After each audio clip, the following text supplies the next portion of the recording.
तो hello guys, मैं हूँ रोहित राय। और अभी रिसेंटली आपने देखा होगा कि अमिताभ बच्चन और केबीसी शो मेकर्स के खिलाफ मनुस्मृति में पूछे गए सवाल पे एफआईआर दर्ज कराई गई है। तो आज हम बात करने वाले हैं कि क्या है ये मनुस्मृति और एफआईआर क्यों किया गया है और डॉक्टर बी.आर. आम्बेडकर का इन सबके साथ क्या रिलेशन है। तो कौन बनेगा करोड़पति ये शो काफी पॉपुलर है और इसे बहुत लोग देखते हैं। रोज नए नए कंटेस्टेंट आते हैं और अपने नॉलेज से सवालों का सही जवाब देकर अच्छी खासी धनराशि जीत कर जाते हैं। और अगर आप केबीसी देखते होंगे तो आपको मालूम होगा कि केबीसी में फ्राइडे के दिन कर्मवीर स्पेशल एपिसोड आता है, जिसमें उन लोगों को इनवाइट किया जाता है जिन्होंने अपना जीवन लोक कल्याण में लगा दिया है।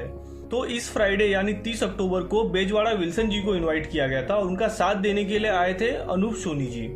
तो बेजवाड़ा विल्सन और अनूप सोनी से 11वां सवाल 6,40,000 के लिए पूछा गया कि 25 दिसंबर 1927 को डॉक्टर बी.आर. आम्बेडकर और उनके अनुयायियों ने किस धर्म ग्रंथ की प्रतियां जलाईं। और उसके ऑप्शन थे विष्णु पुराण, भगवद गीता, ऋग्वेद और मनुस्मृति, जिसका बेजवाड़ा विल्सन ने सही जवाब दिया मनुस्मृति। सही जवाब की घोषणा करने के बाद अमिताभ बच्चन जी ने कहा कि 1927 में डॉक्टर बी.आर. आम्बेडकर ने प्राचीन हिंदू ग्रंथ मनुस्मृति की निंदा की और इसकी प्रतियां भी जलाई। और इस सवाल के लिए अमिताभ बच्चन और केबीसी के मेकर्स के खिलाफ ट्यूसडे को लखनऊ और महाराष्ट्र में एफआईआर दर्ज कराया गया और बोला गया कि इस सवाल से हिंदुओं की भावनाओं को आहत हुआ है और इस सवाल में दिए गए बाकी 3 ऑप्शन हिंदू धर्म के ही थे, जिसके वजह से शो मेकर्स हिंदू और बौद्ध लोगों के बीच के रिश्ते बिगाड़ने की कोशिश कर रहे हैं। ये तो बात हो गई एफआईआर के बारे में। अब आपके एग्जाम में मनुस्मृति को लेके क्वेश्चन पूछे जा सकते हैं। तो अब जानते हैं मनुस्मृति के बारे में। तो स्मृति मतलब होता है धर्मशास्त्र। ऐसे में मनु द्वारा लिखा गया धार्मिक लेख कहा जाता है मनुस्मृति।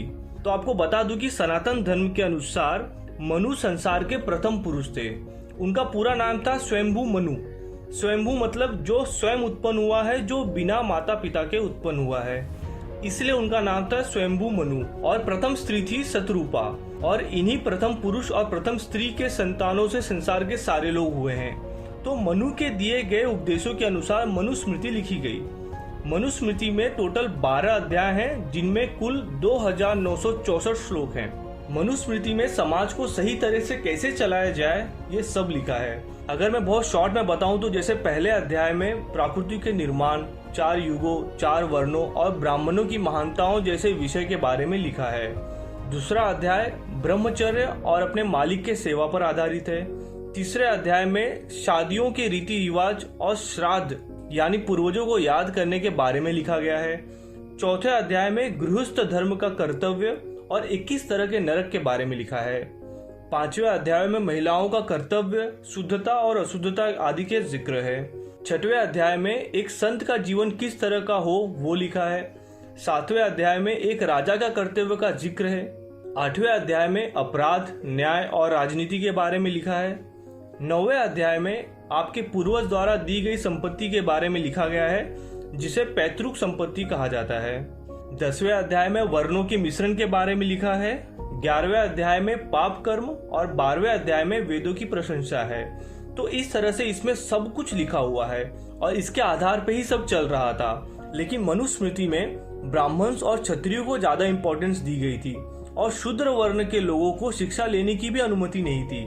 और धीरे धीरे जैसे समाज विकसित होता गया वैसे शूद्रों पे अत्याचार बढ़ता गया और उनकी जिंदगी बद से बदतर हो गई थी। और 1927 में महाराष्ट्र के रायगढ़ जिले के महाड़ गांव में शूद्र लोग द्वारा एक सत्याग्रह चलाया गया, क्योंकि महाड़ में एक तालाब से पानी पीने और उसके इस्तेमाल पे शूद्र लोगों पे रोक लगाया गया था। अपर कास्ट के लोगों ने कोर्ट में इन लोगों पे केस किया था कि वो तालाब प्राइवेट प्रॉपर्टी है और हम उस पर रेस्ट्रिक्शन लगा सकते हैं। और ये सब के चलते डॉक्टर बी.आर. आम्बेडकर ने 25 जुलाई 1927 के दिन महाड़ में मनुस्मृति को जलाया। उनका मानना था कि मनुस्मृति के वजह से ही समाज में शूद्र वर्ण के लोगों की ये स्थिति हुई थी। तो आई होप गाइस आपको समझ में आ गया होगा कि क्या है मनुस्मृति और आम्बेडकर ने इसे क्यों जलाया। तो अभी के लिए बस इतना ही। आपसे लेता हूँ विदा। धन्यवाद।